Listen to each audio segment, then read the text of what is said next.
During the development of DROPSTAR, we had three challenges actually. One of them was to function and perform nominally on all of the components inside the rocket.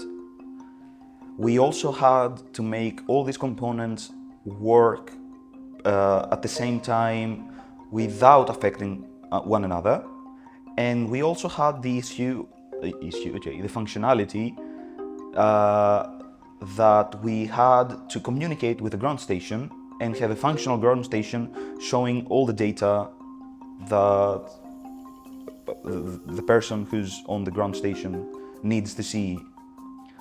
So one of the biggest challenges to me was the communication with the rocket and making the components work in parallel, basically. BEAM stands for Beyond Earth Aristotle Missions, and it's a student group based in the Aristotle University of Thessaloniki that takes up innovative projects in the space sector. The team was created in 2018, and since then we have 6 projects, mainly projects that participate in the REXUS program. By designing the electrical components of the DROPSTAR electronics, I have gained many insight, mainly how to transform a circuit from designing into a real-life actual system.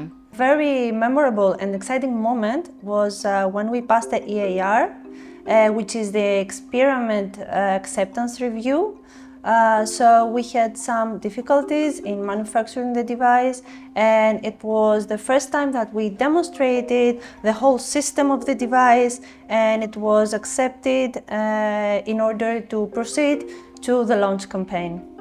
One of the biggest challenges we had during the initial designing process was the testing of many of our components. That was because many of those were SMD, meaning that they were only soldered onto a PCB and they couldn't be put on a breadboard. So that delayed quite a lot the whole testing process, and what we ended up doing was getting some simpler components, testing those on a breadboard, and then moving on to the actual components we needed. The part that I enjoyed the most during the promotion of DROPSTAR to the public and the stakeholders is the reactions that we receive. It is very exciting to see that everyone, when they hear about DROPSTAR, they want to know more about the experiment and our work. And I'm especially happy when we are promoting the experiment to students, because you can see that they get motivated to maybe be part of such a project in the future. And this was one of the goals of our team, to open up a new path for students to explore in the future. My experience in BEAM has influenced my academic aspirations and my career by completely derailing it, I would say, because I thought I wanted to do one thing and it turned out I want to do a completely different thing. The good thing about these projects is that you come in contact with so many sectors, so many things to do, and since you are a student, you have the option to take part in whatever piece of the project you want to. So I found myself doing science, mechanical, and a bit of electrical, and I decided that I actually like engineering very, very much, and my prospect is now to become a space engineer. So in order to talk about the applications and the implications of DROPSTAR science, we first have to state what DROPSTAR is. So generally, DROPSTAR is a study of the stability of emulsions in microgravity conditions. And initially that may sound very, very specific, although there are applications or possible applications for emulsions in microgravity conditions. For example, transport of fuel in space in the form of emulsions. DROPSTAR is not limited to that. Our results and our data can be interpreted as a general stability of emulsion study, and because of that, it can possibly be used by the multitude of industries that use emulsions, such as the oil industry or pharmaceutical industry, and whoever just uses emulsions and is interested in their stability. So I was mentoring, let's say, the BEAM team during the execution of their experiment. Since I'm working also on emulsion stability, I provided the team with all my knowledge regarding emulsions. and since I have studied with different techniques emulsion stability, I tried to provide them with all the necessary information and details regarding the techniques and the emulsification process. Working with the BIM team was a great pleasure.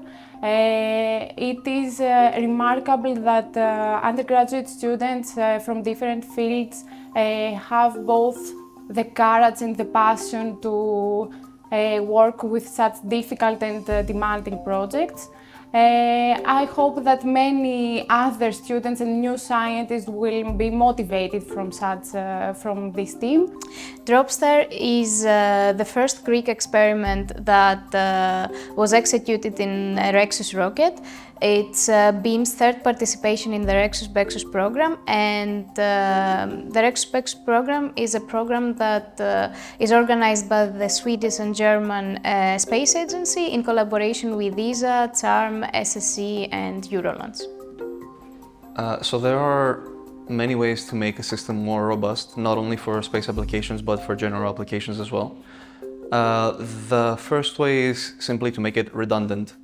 In our case, we only had one shot to make the experiment work because we only have one rocket flight.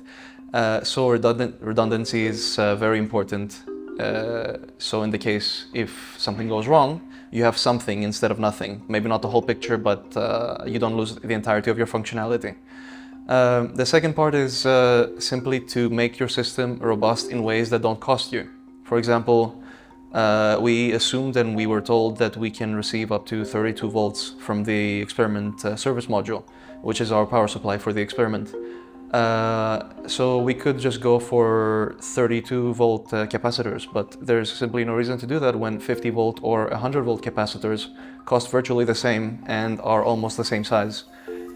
So you basically step up to predict unforeseen circumstances.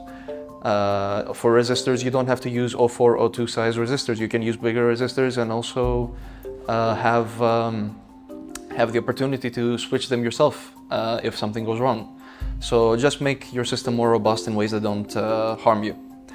As far as testing goes, because that was part of the design, thermal, vibration, functionality, and vacuum testing is necessary in order to catch problems early on. If you pull a vacuum and you see that one of your systems simply doesn't work as it should, then you know you have to redesign or have to reconsider the way that it functions. And we do all these tests to make sure that what goes wrong doesn't go wrong during the flight. Finally, we run several timelines, just our experiment and also integrated with the rest of the rocket. So we run a countdown with all the experiments running at the same time to also catch any interferences between the experiments and make sure that we catch them before we are actually in space. That would be when the necessary funds for constructing the experiment and the other needs of the team were secured. And that's because DROPSTAR was the first Greek experiment on a REXUS rocket, so it required a higher budget than any other project that previously happened in BIM. And it was one of my top priorities to make sure that the need of every sub-team was covered. And when that happened, I was very relieved and very happy. It has contributed a lot because I gained experience working as a team member. I gained new insights in space industry. I had the most valuable experiences of my life, I could say, so far, especially on the launch campaign. It was a very exciting period of my life there, and I did gain great experiences, and I wouldn't change it for anything else.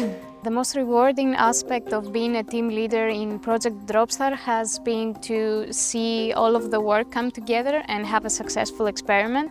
When we were selected in the REXUS program back in December 2021, we naturally focused on the work that was ahead of us, and now that the program is concluded and we had the launch of the rocket in March, we can take a step back and see what we have really achieved. And saying that you are the first Greek team to have an experiment on a REXUS rocket, it sounds grand and you're very proud.